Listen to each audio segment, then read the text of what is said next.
Thank you very much. Before I provide an update on our continued progress against the China virus, I'd like to discuss our latest actions against the Iranian regime.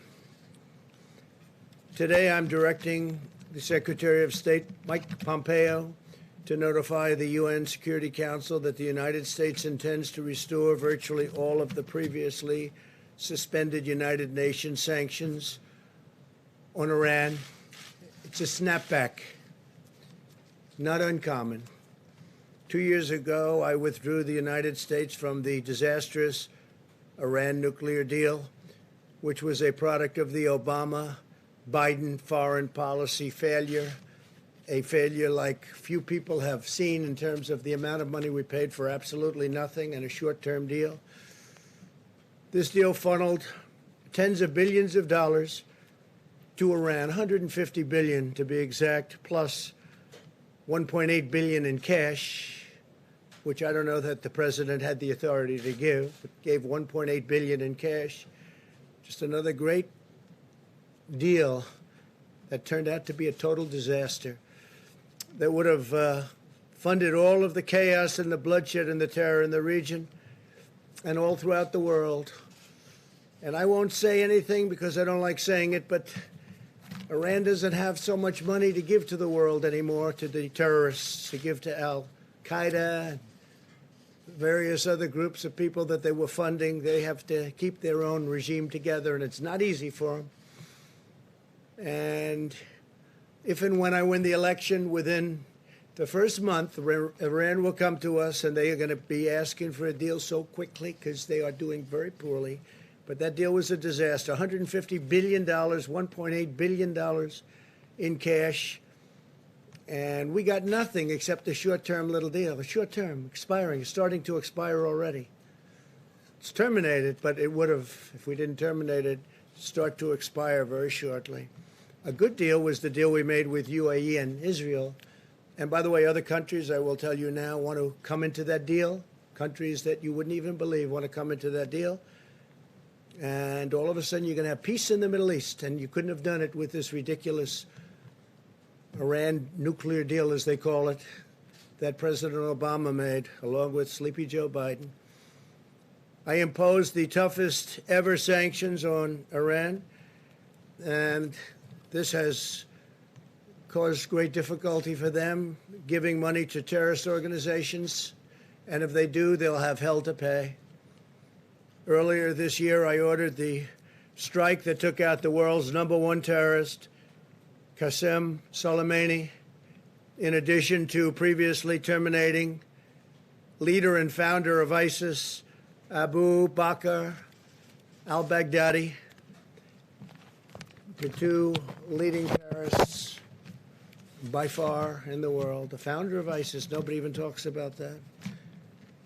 And we also defeated, we now have 100% of the ISIS caliphate in Syria. When I took over, it was a mess. It was a total mess. They were all over the place. My administration will not allow this Iran nuclear situation to go on.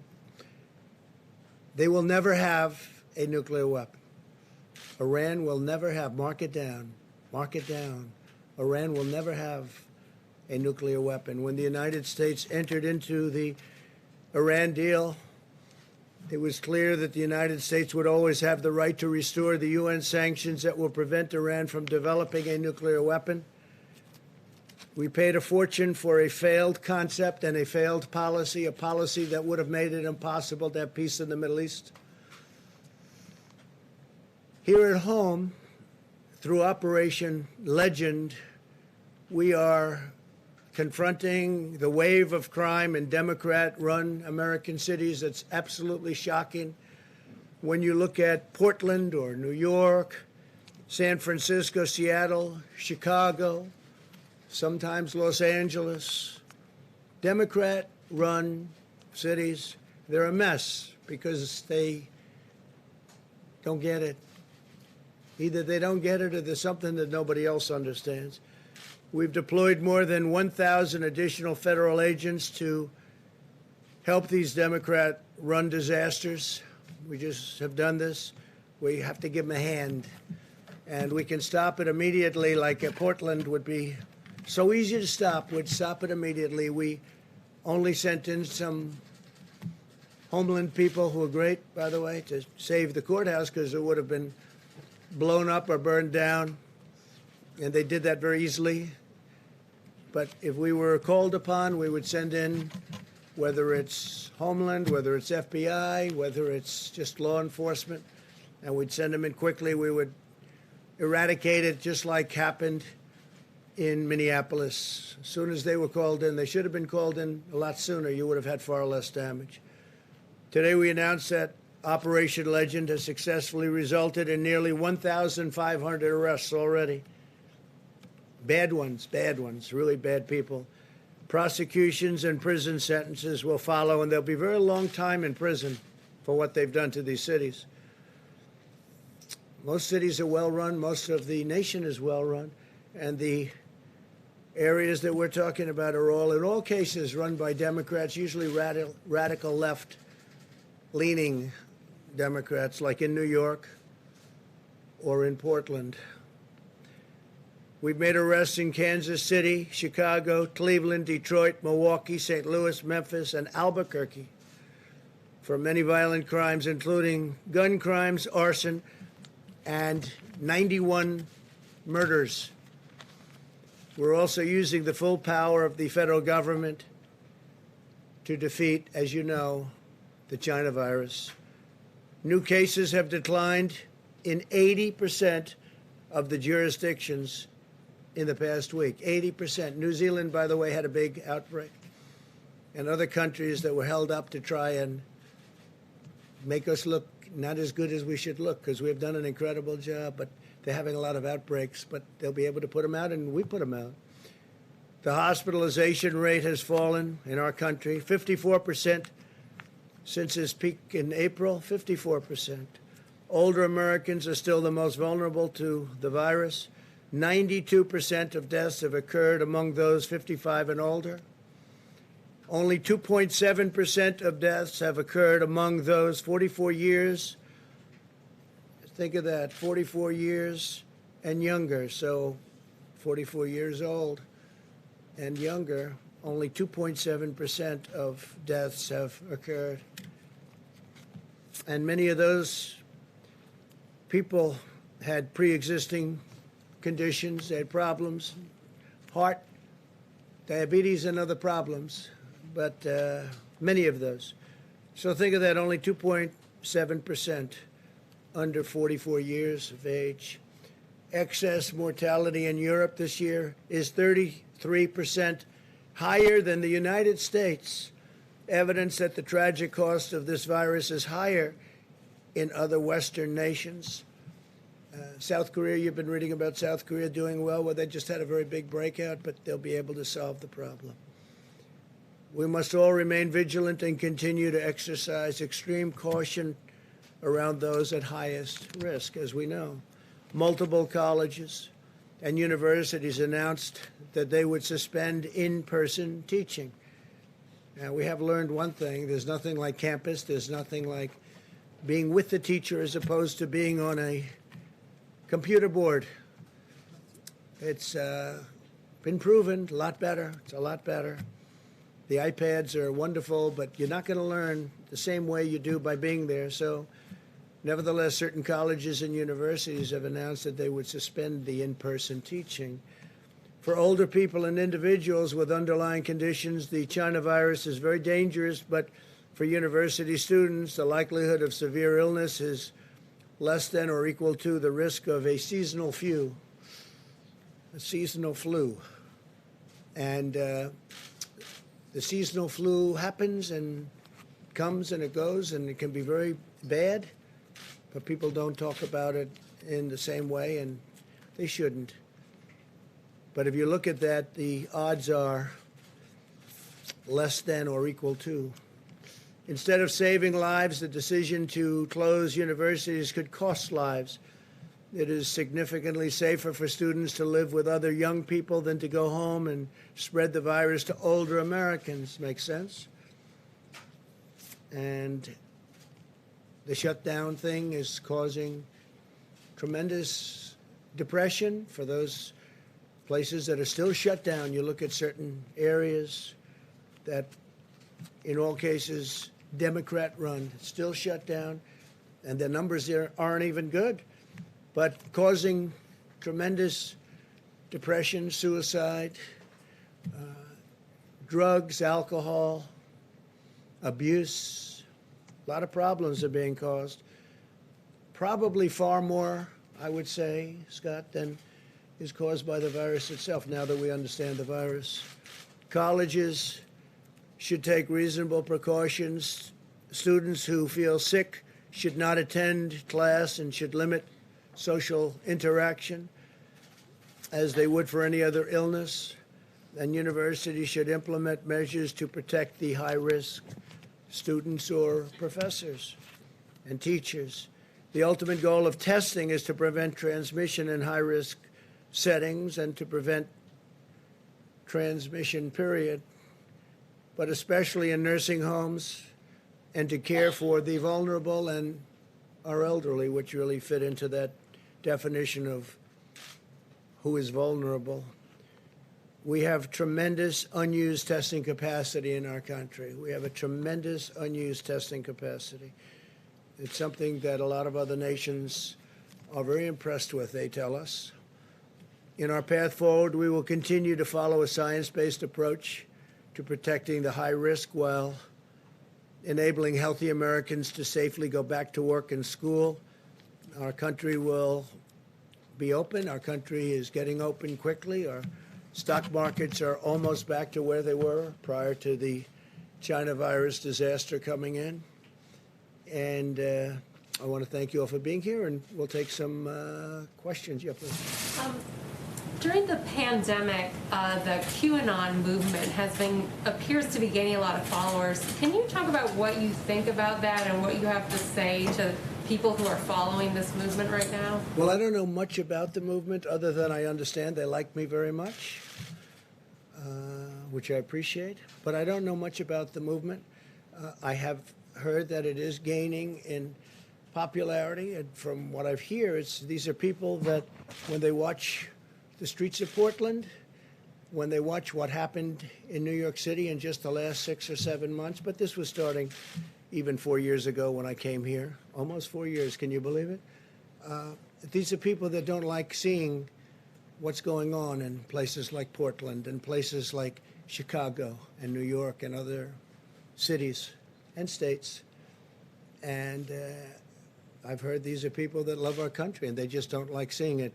So I don't know really anything about it other than they do supposedly like me, and they also would like to see problems in these areas, like especially the areas that we're talking about, go away, because there's no reason the Democrats can't run a city.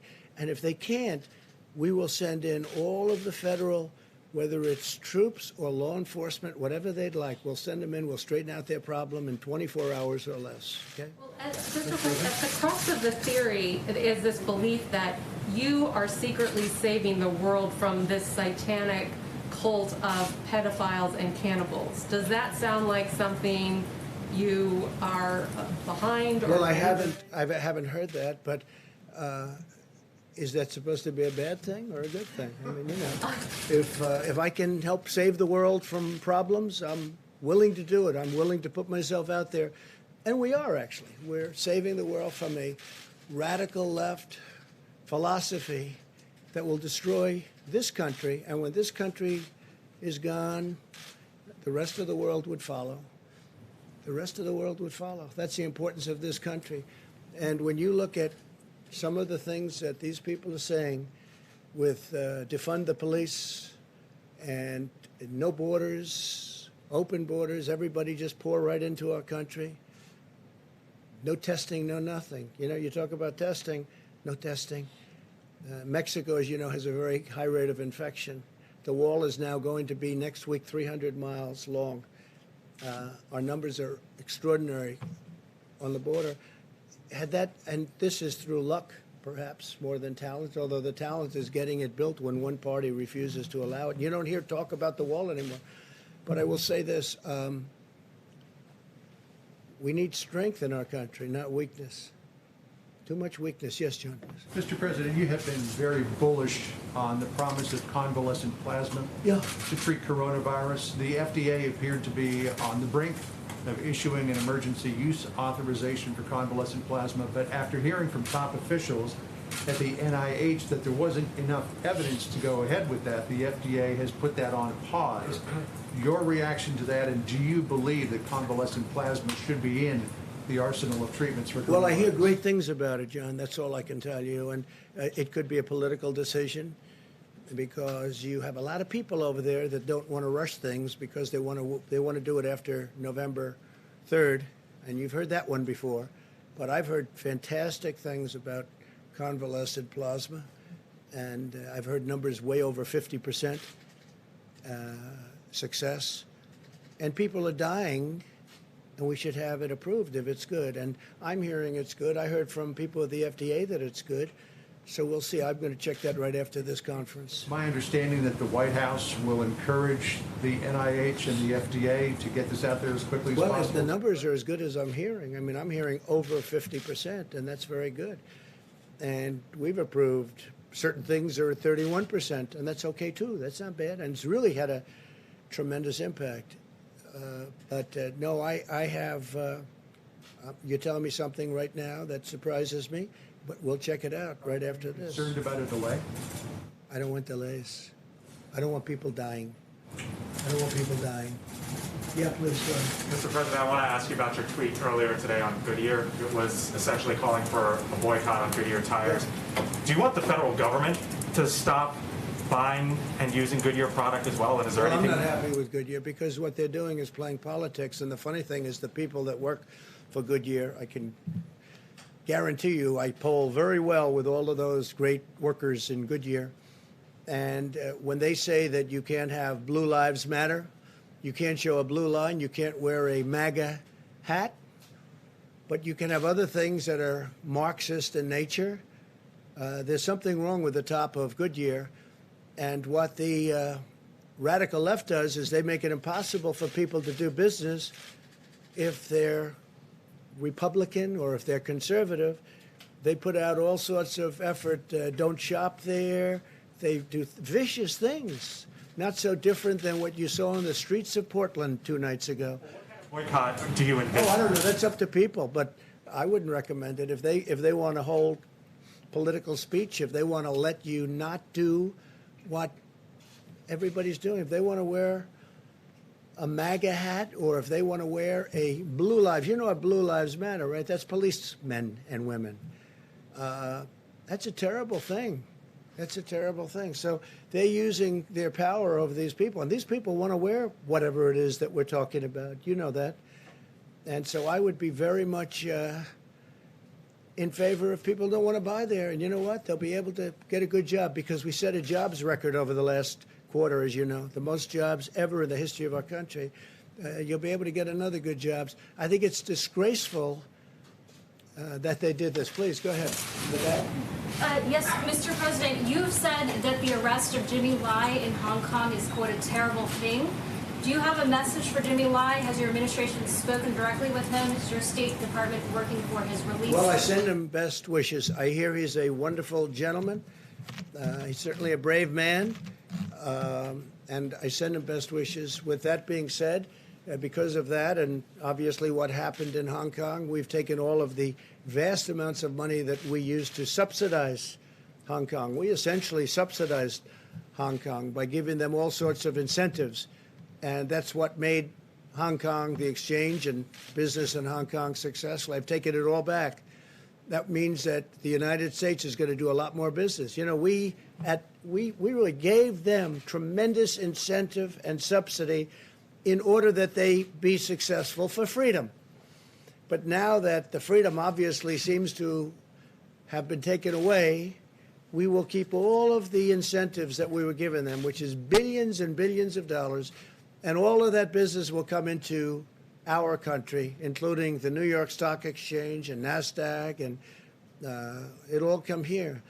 But I feel badly for him because I hear he's a good person. I don't know him, but I hear he's a good person, obviously a very brave person. Did you have something to ask? Yes, sir. Thank you, Mr. President.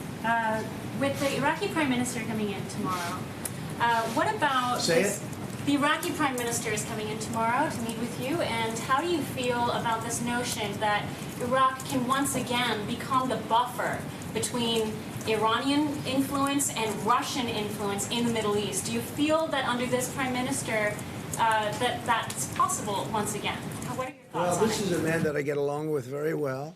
We're largely out of Iraq. We're down to very few soldiers. I said we're getting out of these endless wars, these ridiculous endless wars. We should have never been there in the first place. I think it was the worst decision made in the history of our country. Should have never been there. In the Middle East, we should have never been.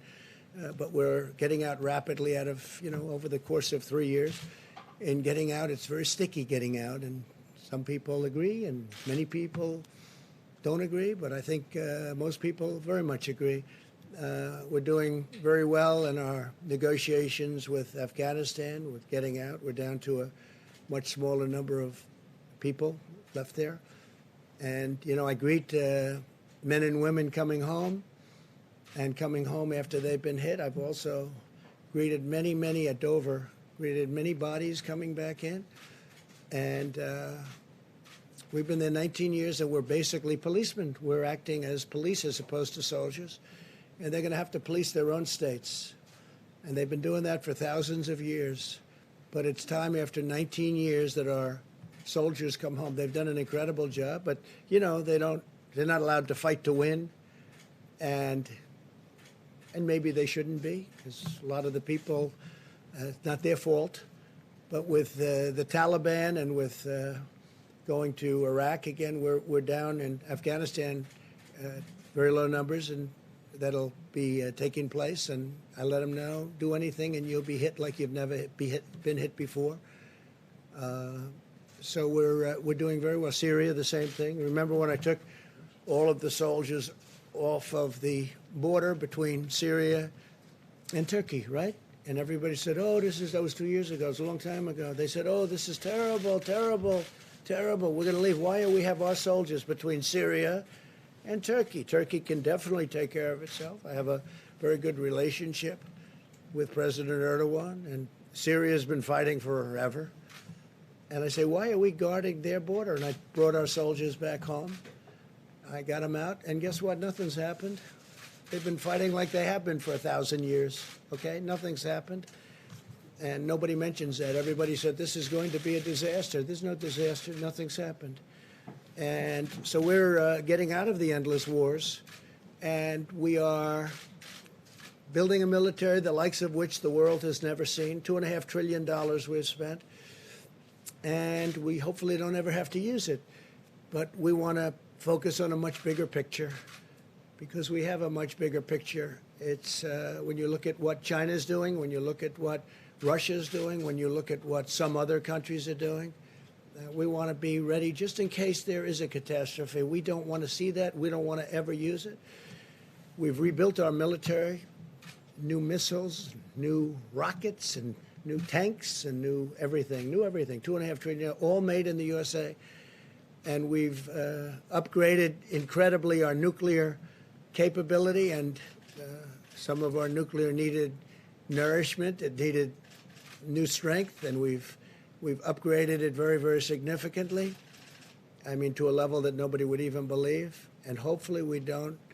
You pray to God we never have to use it, okay? But we've never been in a position where we've been this strong. Please.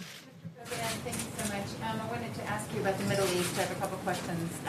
You mentioned that other countries are interested in following suit. Yes, after the having to do with Emiratis. UAE and Israel. Exactly. So Correct. do you expect that Saudi Arabia will join? And I do. yes. And also the Emiratis have expressed interest in the F-35. Do you think that should be something that they could look forward to in the future? Is there some sort of time delay? I think, look, they've definitely got the money to pay for it. It's nice because usually when a lot of times we make deals, they don't have 10 cents, these countries we deal with. We give it to them like, how about paying us back later? But they never pay because they don't have the money.